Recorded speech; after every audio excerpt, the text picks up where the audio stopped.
মাত্র একটি ডিম দিয়ে চুলায় তৈরি করুন অতি সহজে কেক।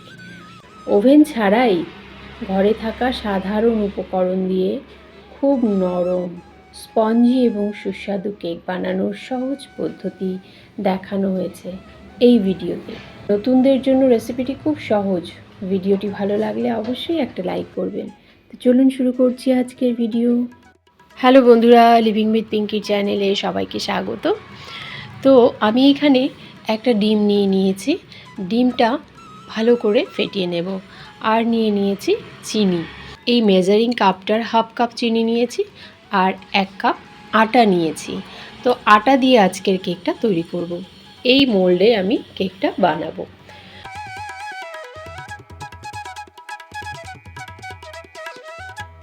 ডিমটা আমি ভালো করে ফেটিয়ে নিয়েছি আর এখানে দিয়ে দিলাম অল্প ভ্যানিলা এসেন্স দিয়ে খুব সুন্দর করে মিক্স করে 1 পিঞ্চ মতো লবণও দিয়েছি আর আটাটা ভালো করে চেলে নিয়েছি।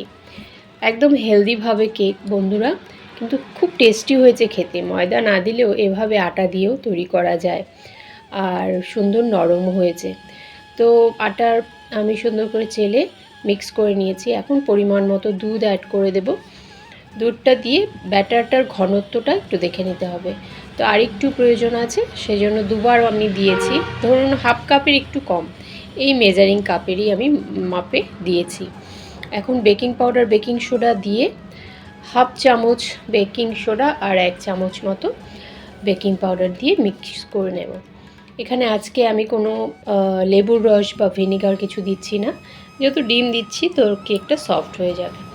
ভালো করে মিক্স করে বেকিং পাউডার আর বেকিং সোডাটা তারপর কেক মোল্ডে ঢেলে নেব।